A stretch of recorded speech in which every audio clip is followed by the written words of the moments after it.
We are without a leader. The dead King of Scotland has no heir. War creeps in from the south, where Edward Longshanks, the avaricious King of England, has returned from successful campaigns in Wales and France. As Longshanks turns his attention to Scotland, the shadow of fear settles across the Highlands. The English have thousands of Welsh longbowmen, hundreds of knights on horseback, and dozens of siege weapons. We Scottish have a rabble of untrained soldiers who do not even know how to march in a straight line. We must act soon. If we're to have any chance of resistance, we need to forge an army by any means necessary.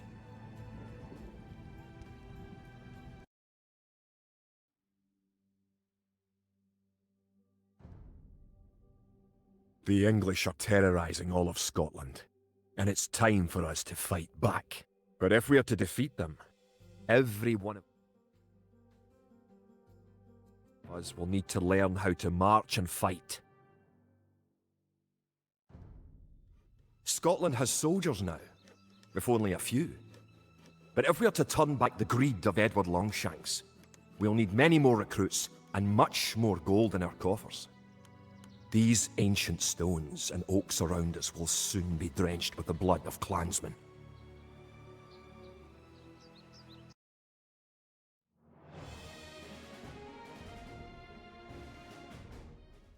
An army marches on its stomach, or so the old saying goes. My clansmen have been farming and tending sheep for hundreds of years, but gathering enough food to feed an army is a different matter entirely. Without a strong economy, the meagre forces that we have cobbled together will collapse again. Edward Longshanks, for all his disrepute, has shown his military tactics in Wales, England and France to be very effective, if not cruel and ruthless. He is indeed an enemy to be feared. The English sacked the town of Berwick-upon-Tweed. With that I could call it a battle, but it was truly more of a massacre. Unless we organize our army, there will be more massacres to follow. I pray that we can be ready when Longshanks comes. In villages throughout the Highlands, there is grim talk of skirmishes between Scotland and England. We lost the town of Dunbar this week. Scottish defenders broke ranks and fled. The English have an army that is larger and better trained. To compete with them, we are going to need new recruits to pick up spear, sword and bow. We must transform these shepherds into soldiers. Now that we have militias stationed across the border, the English have slowed their raids.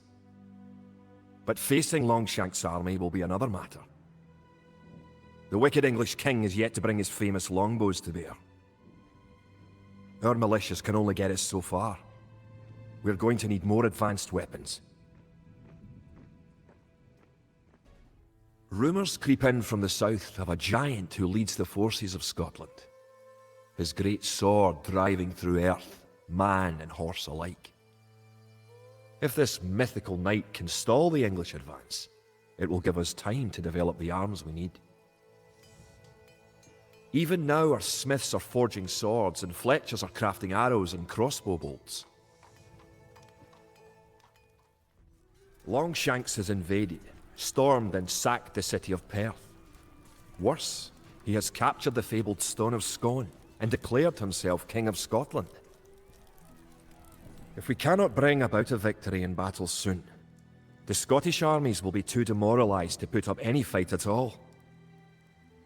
If this mythical Scottish giant does exist, I wish that he would bring his forces up to Stirling, where we shall next do battle. The time for minor skirmishes is over. We now prepare for war. The villain Longshanks is poised to cross the River Forth and threaten the town of Stirling with a force of men-at-arms, heavy cavalry, and a multitude of archers. Our newly forged army marches southward to establish our own base and attack the English before they can ready their troops. Stirling was our first great victory. Even as we held the coastline, word arrived that Stirling Bridge had been held by a force of Scots led by the mythical knight of whom so many have spoken. Now we know his name. Sir William Wallace, the bane of the English. Edward Longshanks names Wallace a traitor and a criminal. Sir William replies he cannot be a traitor, for he never swore fealty to an English king. With Wallace leading our armies, the men fight with renewed vigour. Perhaps the tide of our misfortunes is about to turn.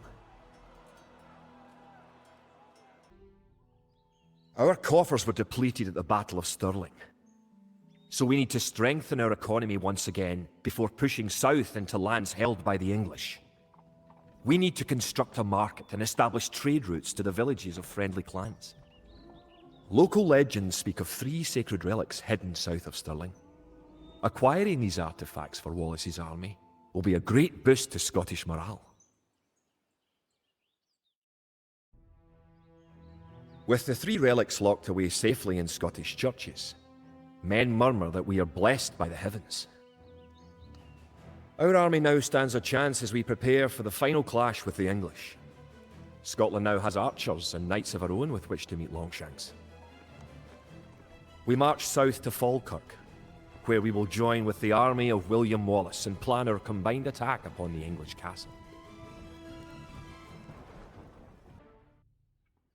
The only way that we can hold the boggy lowlands around Falkirk is to build a castle and as many walls as we can construct in a short time. These fortifications will serve to protect our camp as we construct siege weapons with which to assault the English castle. Once the castle is constructed, Wallace himself is sworn to join our forces. Together, we will attack Longshanks and his English troops. It looked certain that we would be defeated at Falkirk. Yet somehow, though outnumbered and outranged by English longbows, we were victorious. The English castle was torn down, and a Scottish one shall be built in its place. William Wallace has shown us the path to victory. Although he is but one man, he inspires great deeds in others. Many of the Scottish knights and lords have drawn their swords with his. Wallace's own sword is a 5.5-foot beast, forged of course in Scotland.